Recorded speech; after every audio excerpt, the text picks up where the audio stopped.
রায়ানের বয়স এখন 10 মাস। আমি ওকে এখানে খাওয়াচ্ছি এখন পাকা কলা। তার কারণ হলো পাকা কলা বাচ্চাদের শরীরের জন্য খুব ভালো। পাকা কলা তোদের পটি ক্লিয়ারভাবে হয়, আর পাকা কলা খেলে ওদের ওয়েট বাড়েও খুব তাড়াতাড়ি। হে গাইজ, আমি Tanvi, welcome to my mini blog.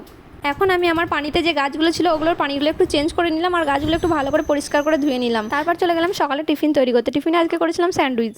আমরা বাড়িতে মাঝে মধ্যে স্যান্ডউইচ খেলে এইভাবেই করি, আর এইভাবে স্যান্ডউইচটা করলেও দারুণ মজা হয়। স্যান্ডউইচটা রেডি করে আমি বাটার দিয়ে এপিট ওপিট ভালো করে একটু সেঁকে নিলাম।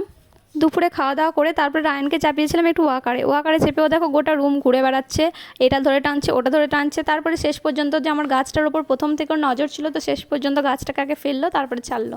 তারপর এইদিকে গিয়েছিল ড্রেসিং টেবিলে আমার, তো ওখানে ওর জিনিসগুলো হাতের বাইরে ছিল, পা তুলে জিনিসগুলো পাড়ার চেষ্টা করছিল, এতটা দুষ্টুমি করছিল মানে। তারপর আমি বাধ্য হয়ে ওকে ওয়াকার থেকে নামিয়ে দিলাম। ভিডিওটা ভালো লাগলে একটা লাইক করে দিও, আর এরকম ছোটো ছোটো বেবি টিপস দেখতে চাইলে আমার চ্যানেলটা সাবস্ক্রাইব করে আমার পাশে থেকে যেতে পারো পরবর্তী ভিডিওর জন্য।